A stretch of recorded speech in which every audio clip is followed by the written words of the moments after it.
Welcome to Özgür News. My name is Amelie and you're watching the first episode of our new program.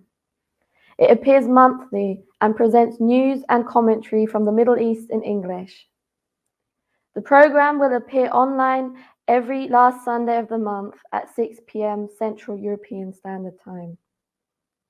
We are a part of Özgür TV, which publishes daily programs under the slogan of Inmidst of reality in the center of struggle. You can find us on Twitter, Instagram, and YouTube.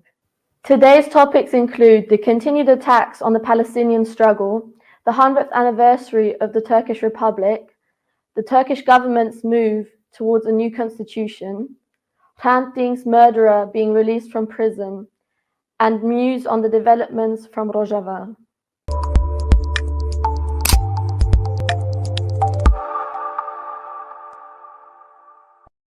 The war in Palestine has reached a new quality since the Al-Aqsa Floods operation by Palestinian resistance forces on the 7th of October. Israel's attacks on Gaza, as well as parts of the occupied West Bank, are continuing with more than 11,500 casualties. The occupation forces have been proven to be using white phosphorus bombs and intentionally bombing civilian infrastructure, including hospitals in Gaza. Meanwhile, international responses vary from millions protesting in support of the Palestinian cause to voices or organizations who stand behind the state of Israel. While the protests and actions in support of Palestine are predominantly facing state violence, pro-Palestinian organizations such as the Network for Palestinian Prisoners Solidarity, Samidoun, has been prohibited from operating in Germany and France.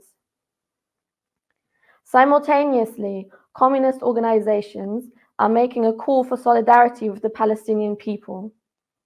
In the following, you will hear a call to action published by the Marxist-Leninist Communist Party, as well as an interview with Marxist theory writer Olcay Çelik, in which he spoke to Özgür TV on the matter. The political military struggle of the Palestinian people against the fascist war machine, genocidal attacks, and colonialism is legitimate, just, and moral. No demagogy can dispute this fact. The Marxist-Leninist Communist Party stands shoulder to shoulder with the Palestinian people and the action started on the 7th of October. The trenches of resistance and offensive positions in Palestine are the trenches of resistance and offensive positions of all the peoples of the Middle East. We call all the people to unite in struggle. We call on the Arab, Kurdish, Persian, Chaldean, Assyrian, Armenian, Circassian, Turkmen peoples, Muslim, Christian, Jewish, and Yazidi workers, women, the youth, urban and rural laborers, scientists, intellectuals, and artists of the thousand-flowered Middle Eastern garden to support the Palestinian people, to raise solidarity and organize united struggle for the liberation of Palestine, to struggle for liberated and democratic federations of the Middle East and against the alliances and forces centered around Israel and the USA, which are hostile to the peoples of the region.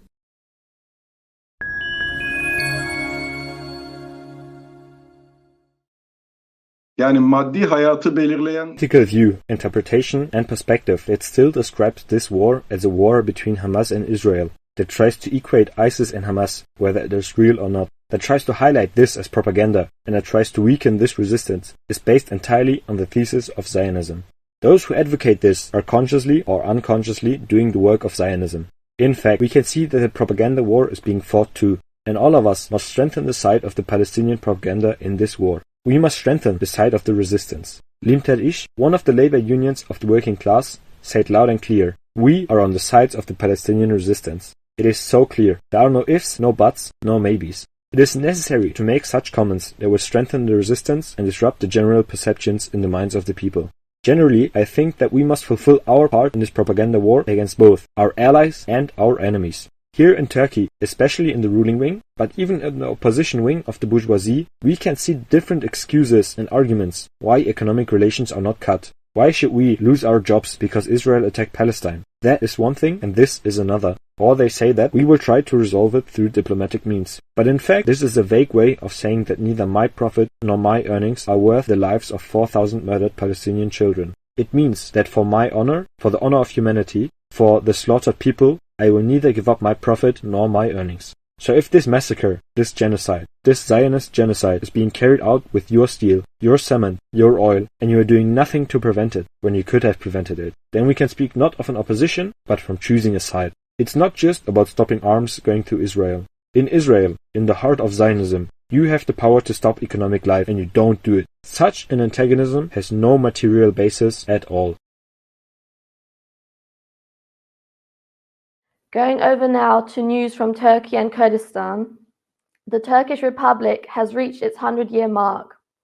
Mustafa Kemal declared the current republic on the 29th of October 1923. It is the political product of the remnants of the Ottoman Empire and its state tradition. In this context, the transition from the imperial to the republic state marks a break in continuity. The weekly Turkish revolutionary newspaper Atılım published an article covering the developments in Turkey since the founding of the republic. Marxist theory writer Ziya Ulusoy also spoke to Özgür TV in an interview about the effect the republic had on the communist movement in Turkey. Mustafa Kemal is the personality who untied the knots amidst the transitions of one form of state to the other and reconnected them. He undertook the founding of the republic on behalf of a weak yet developing Turkish bourgeoisie. Thus, he rose to the position of founding father of the new Turkish bourgeois state, becoming the historical political figure who built and institutionalized a bourgeois republic. Mustafa Kemal managed to gather the resistance forces against the imperialist occupation in their various forms of emergence under the leadership of the Turkish national bourgeoisie. In a first step, he established a Karakol organization of his own, around which he gathered the Kuvayi Milliye forces, consisting of a number of Ottoman soldiers, as well as the dispersed forces of the ITC and Teşkilat-ı Mahsusa. Later on, Topal Osman, İpsiz Recep, and others joined. Step by step, he seized control over the gangsters of the country, the very perpetrators of the Armenian and Greek genocides, backing the power of the Anatolian and Rumelia Defense of Law Society organizations. The Kuvayi Milliye movement was led by the Turkish bourgeoisie. Within it, the Kuvayi Seyyare, which emerged as the guerrilla resistance force of the Turkish peasants, and the Green Army, led by Cherkes Etim, united in the name of the Turkish National Liberation Movement. The Turkish bourgeois republic came into existence as a hostile republican order against the nations and the national communities, against the peoples, the working class, and all the oppressed living within the borders of Turkey and northern Kurdistan. This established order, which inflicts the heaviest exploitation, destruction, and disasters on our people and the oppressed, continues its same brutal practices to this day. The Republic has, since its foundation under Mustafa Kemal, remained hostile to the people and completed its century-long existence with a row of military coups, open military fascist dictatorships, and its parliamentary fascist republic regime. The lack of political freedom stands as a determining factor of the unchanging character of the bourgeois republic. In its current chapter, the century-old bourgeois republic and its fascist regime have taken on a new form under political Islam. The political Islamist, fascist, autocratic regime continues its hostility towards our people by tightly protecting the monist and colonialist foundations of the Kemalist Republic. It aims to preserve all the achievements of the established republican order installed on behalf of the collaboratory Turkish bourgeois class, while adding its own political Islamist character to the republican regime. Its policies of stretching the principle of secularism of the Kemalist Republic to reintroduce the presence of religion, as well as its efforts to partially change the founding codes of the regime, stand out as a current aspect of the Republic's structural crisis. This struggle for the established order and the helm is most clearly embodied today as the violent ideopolitical struggle between the political Islamist and secular Kemalist bourgeois blocs. Under the conditions of aligning the Turkish ruling classes into two political blocs, the secular, anti-secular political mechanics have turned into a tool bourgeois hegemony. This picture of alignment, which covers our people's radical reckoning with the bourgeois republic and their demand for political freedom, distorts the perspective of our left-wing labour movement regarding the Republic. In this constellation, including a historical point of view, some sections of our labouring left are misaligned on the issue of the Kemalist bourgeois Republic's gains and its values, and are leaning on the legacy of the Republic. The achievements of the Republic are nothing but the achievements of the ruling classes. The values of the Republic are the ideopolitical values of the bourgeoisie. Different Republican visions, options and demand, which the labouring left has taken position on for a long time, are revealing themselves to be Republican policies. This issue, which is on the agenda of the movement and Marxist-Leninist communists, must undoubtedly be dealt with at a theoretical and political level. It takes an ideopolitical stance against the century-old disaster that are the bourgeois republic and its dictatorial regime to confront the people with the reality of its fascist character, demonstrated by way of qualified propaganda. The bourgeois blocs must be confronted by enhanced versions of their own republican options. The current fascist republic must be liquidated by the historical revolutionary action of the oppressed, and instead propagate a union of people's republics, which is the expression of the power of our peoples.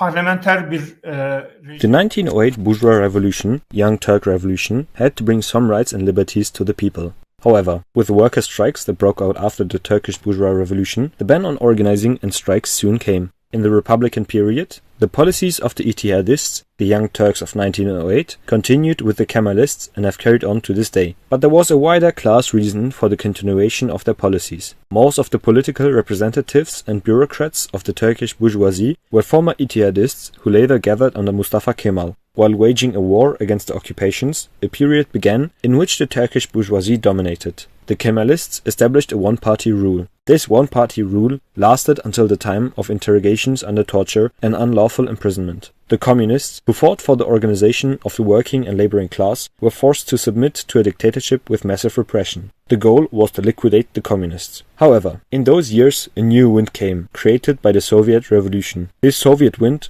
caused a wave of revolutions in Europe, and at the same time showed its influence in the newly established Republic of Turkey. In this sense, the TKP, Turkish Communist Party, was the beginning of the efforts of the communists in Turkey to become an important role in the wars against the occupation and to transform itself into a mass movement. These efforts were soon destroyed. In 1946, in collaboration with the US, the attempt to create a legal communist party was destroyed. Later, the Menderes dictatorship came to power with promises of bourgeois democracy. But since they were collaborators of the USA and came from the big movement of Kemalist landowners, they continued the dictatorship against communist formations and the TKP after the election.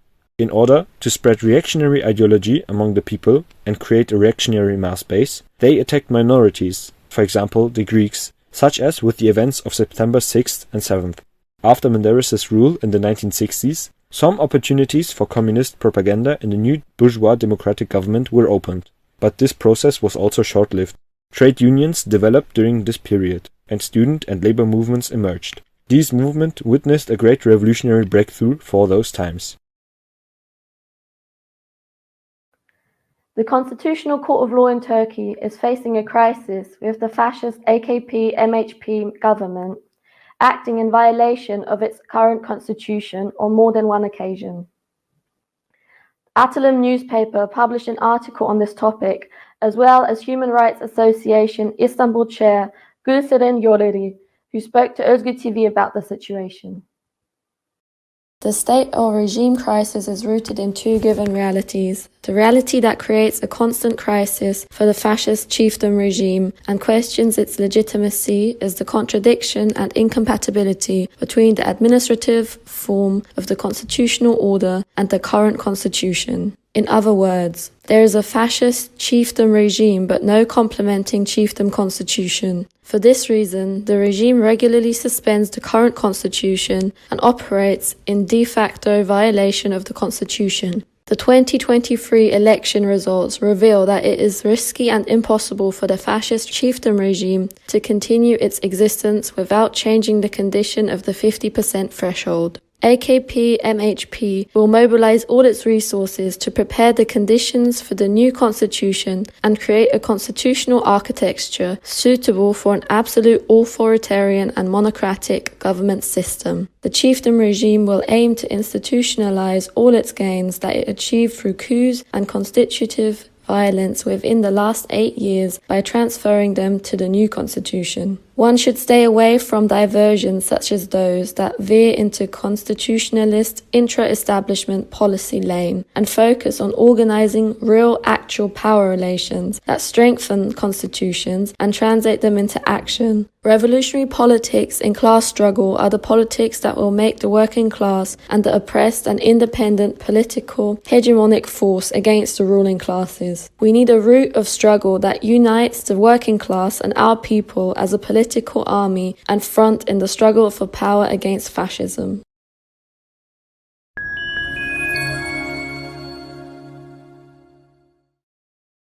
Karşımıza pek çok örnek çıkar. The politicization or tutelage of the judiciary is nothing new.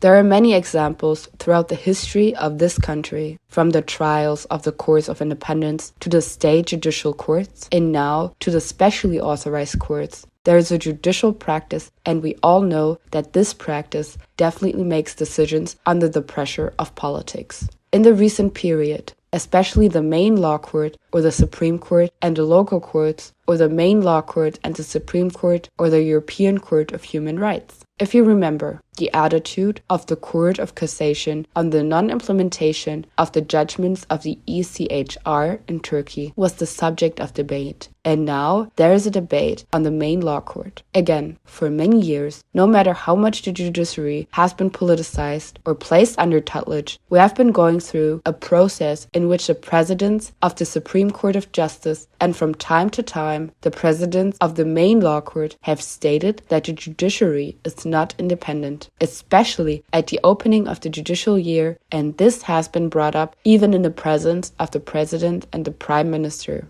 And subsequently, all these judicial bodies have been tried to be restructured and made more politically dependent through legislative amendments. We are actually experiencing this in the continuation of a process that puts the judiciary under pressure and forces it to act outside the law. The Can Atalay verdict, the Osman Kavala and Selahattin Demirtas verdicts, the Saturday Mothers Mother Law Court verdicts, and the attitude developed in this regard show us that the judiciary is trying to create an environment in which it cannot act independently at all. It is actually possible to interpret the question of how possible this is by looking at how it is reflected in our lives. We see that this pressure is not only to make this decision, but also to change the places of those who do not make that decision, to remove them from their duties, or many similar practices put the members of the judiciary under pressure today. Again, we know that many judges and prosecutors have been displaced by applying the dismissal procedure with the decrees with the force of law issued during the state of emergency after the 15th of July. Therefore, on the one hand, there is an attempt to make the judiciary more and more completely dependent, but on the other hand, this effort is not entirely successful, and we can see the behavior of people who have the notion of lawyers to act in accordance with the law. From time to time, we discuss that this is also a policy, and there are discussions that these decisions of the Constitutional Court or the Court of Cassation, in addition to some decisions that seem to be positive, are also on the agenda in order to enlarge some cracks or for other reasons. In fact, for owners other than just fulfilling their responsibilities as a jurist. In fact, I think all of these are important. You cannot apply all of them in every case, but we are also faced with many situations where all these discussions we have mentioned find their place, because at the end, the judiciary appears as a body to which the law must be applied. The issue of rendering the law inoperative or the current actions of the government and those who govern this country going beyond the law. In other words, making it an established practice to go beyond the law. It is useful to discuss by going on a trip. In fact, it can go back even further, but we're talking about a process that actually takes us back at least until the main law referendum process in 2010. At that time, it was not a matter of changing the main law of the coup and the constitution, but the representatives of this government came out and said that this is the main law of the coup and we do not care about the main law. We were all very happy as a society because we said that we were against the coup constitution, but we realized too late that this was not the intention of the government. The government actually declared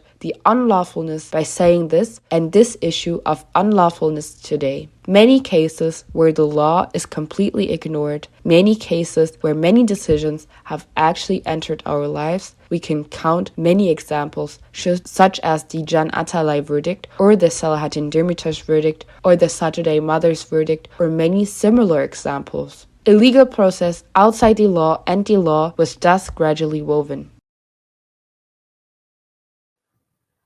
In light of Turkey's fascist state politics, the murderer of Armenian journalist Hrant Dink was released from prison on the 15th of November.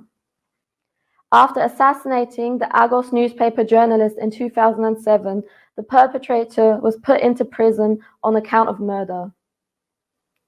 He was released this past month, however, despite there being an ongoing trial investigating his involvement in an association that may have organized the assassination on the journalist. Organizations demanding justice for Dink responded to these developments.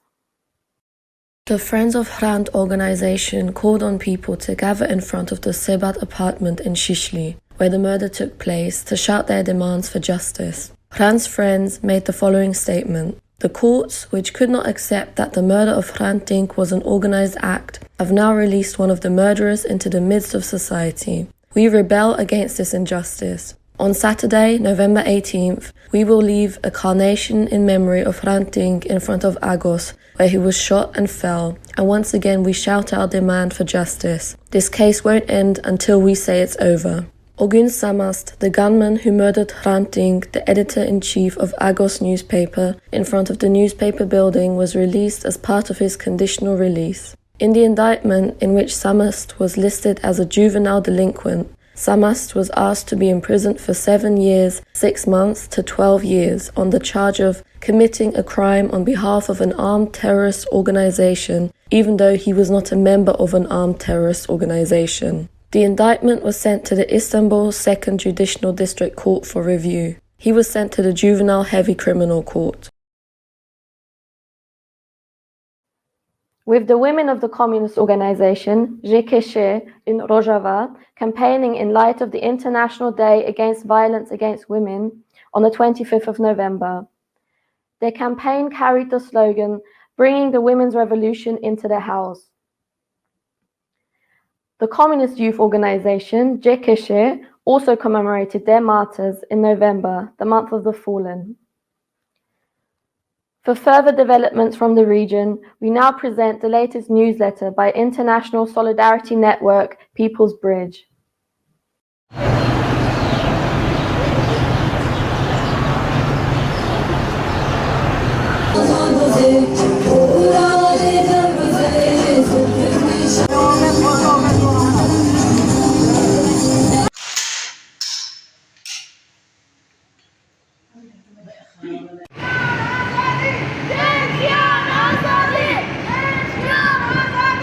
بوعي تاريخي نساء تعترف بإخواتهن اللواتي ناضلن ضد المرأة الطويلة للأمد. لقد بدأ نضالنا هذا مع وجود الهيمنة الذكورية. مجبورة أو مجبورة بكارية. ذكوري لما تيجي من مثلا أي موظفة بغير مكان تيجي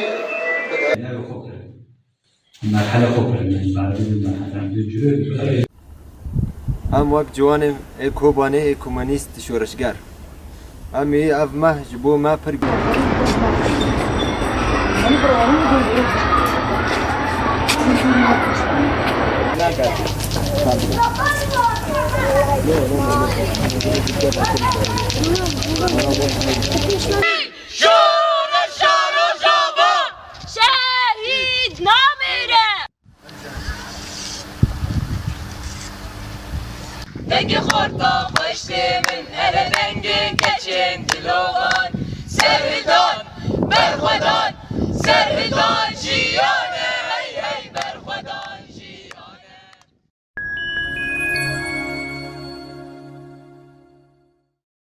The Turkish attacks on Rojava continue, targeting the political and social coexistence of the self-government, as well as vital infrastructure.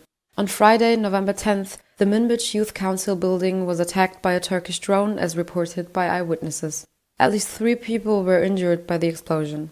Turkish drones had been circling the area earlier that day. The constant attacks and the steadying insecurity within both northeast Syria and Syria as a whole are creating opportunities for the fascist gangs of the ISIS to further expand their activities. On Wednesday and Thursday, there were several attacks by ISIS on forces of the Assad regime and its allies, resulting in more than 34 deaths. This shows that the ISIS is managing to further consolidate its structures throughout Syria and become a relevant force once again.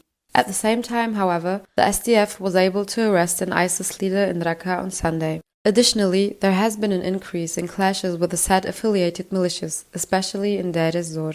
They have been attempting to advance into areas controlled by the self-administration. On Tuesday, a small child was killed by a mortar shell during clashes. On Sunday, the Zionist-occupying state of Israel once again launched attacks on Syria, this time targeting Syrian army positions in Dara in southwestern Syria. This goes to show that the war Israel is waging against Gaza with the aim of genocide impacts the entire region. It should be noted that in recent weeks there has also been a number of attacks on US military bases in northeastern Syria, prompting the US to subsequently announce that they will consolidate their military presence with the aim of defending their imperialist interests in the region, above all Israel's supremacy. On Monday, the US launched first airstrikes on Deir ez-Zor, targeting alleged facilities of pro-Iranian groups. Thank you for watching the first episode of Özgür News. My name is Amelie, and our program will be published every last Sunday of the month at 6 p.m. Central European Time. For more news and commentary about the Middle East, follow our social media.